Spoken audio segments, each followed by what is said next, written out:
Give it up for Spookhari!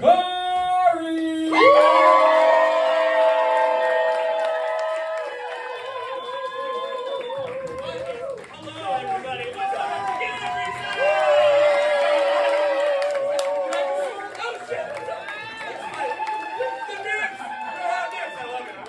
I love you some dicks. What's going on, everybody? Greg, thank you so much for it is recording, Greg, right? Yes. We need to, Andy, mind if we do it again?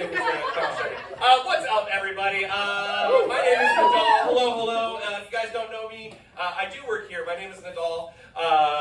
It's Nidal Bukhari, and yeah, I love me some scary stories. I love me some spooky stories. When I put this show together, I was like, I need to think of a cool name. Spookhari. That's kind of a mixture of my names. As you can see, my name is Nidal Bukhari.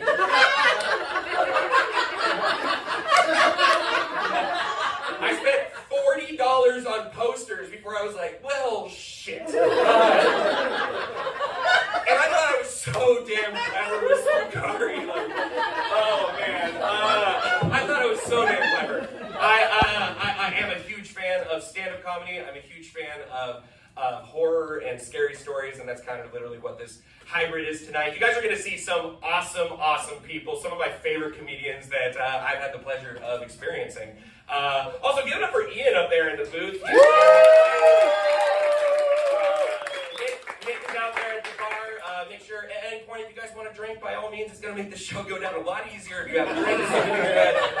In fact, I'm going to start with about 10 minutes or so, 8 minutes or so. If at any point during this, just get up. Just get up and go. We set up these nice little fire things in the very front. Thank you so much for sitting in the very front, everybody. Thank you. Okay, so I'm gonna try for a few minutes here. Just start. To be honest with you, the stress of like putting together my brain is like a million places, and I forgot I was wearing this hat, and so yeah, it's gonna be crazy. But everybody, so yeah, again, my name is Nidal. It is an Arabic name. My dad was born in the Middle East, and he met my mom, who was a beach-loving surfer hippie, when he came over here. So needless to say, there was a lot of sand in my house growing up. My dad always wanted to name his firstborn Nidal. It was a very important name for him in the Middle East, and he grew up in Jerusalem. He always wanted to name his first son Nidal. That's me. I have two younger brothers. Their names are Ryan and Connor.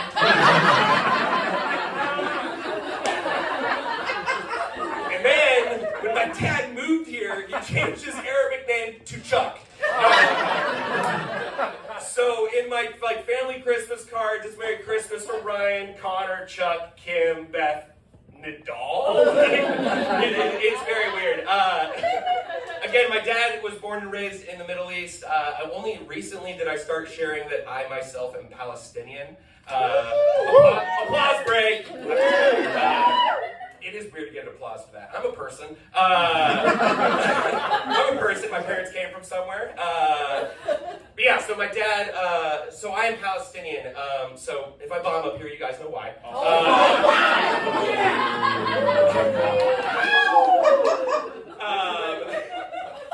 That's all I had so far.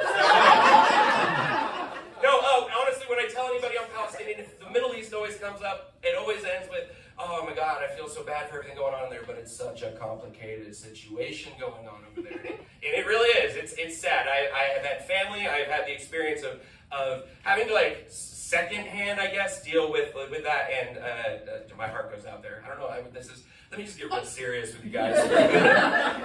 Anyways, whenever I tell somebody that I am Palestinian, who's seen Harry Potter?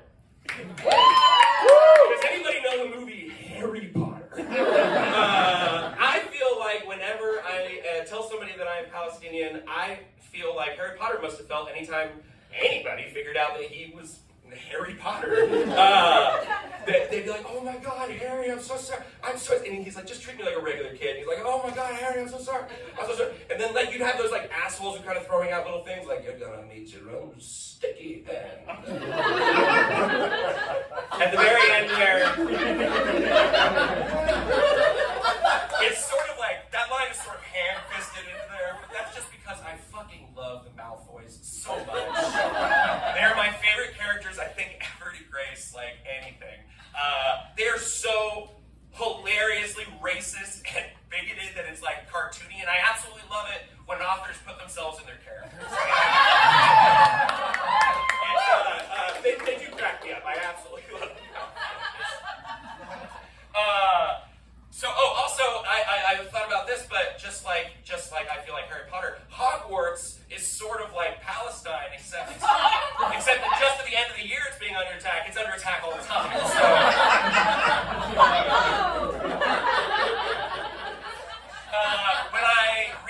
I was hanging out with a friend who I've known for years, and it came out that I was Palestinian. And in regular conversation, came out that I'm Palestinian, and literally for the next hour, she grabbed my arm, clutched it, and she was being very sweet, but it was like, I'm so sorry for everything going on over there. And I know what I'm talking about. I'm so sorry. It's just a complicated situation. And I'm like, no, I just wanted your Taco Bell order. Just give me your Taco Bell order. I think it came up because I had made a joke about wanting to order a Palestinian pizza instead of a Mexican pizza. That was only funny for me. And then they were like, what? And I was like, Palestinian pizza. It's like hummus and pita bread and Israeli-occupied sadness. But only I laughed. So thank you so much, everybody. But she was so nice. Like, she was trying to be nice. It's just hard when these moments come up because I don't like feeling out of place or out of normal, and I sort of also feel from the other end that it's like it's a projection, like a carpet bombing projection of how they feel. And yeah, that's probably not the best phrasing right there, but you guys get it. Keep it with the bomb jokes. I'm around. Honestly, every time somebody hears I'm Palestinian, it's like when they're telling me that they're so sorry for everything that's happening over there. It's like they expect me to fly my ass over to the Middle East and gather all the brownies, and I can say that again. Gather all the brownies and be like, hey everybody, my friend who failed Improv 201 wants you to know that how sorry they are for everything happening and how complicated a situation it is over there. Anyways, the rest of my Palestinian, or the rest of my material is about being Palestinian. And I fucked up that delivery, so I'm just gonna move on. Guys, I love my grandma. And that's my set. No, I'm sorry. I love my grandma. I talk to her all the time. I visit her when I can. She is kind of going blind, and when I say kind of, she's blind. She can't really see things at all. But she likes to stay active. So when I go and visit her, we try to take walks and everything. And the other day, she's like, "Can we go to the store?" And I said, "Yes," and because you've been a good grandma. And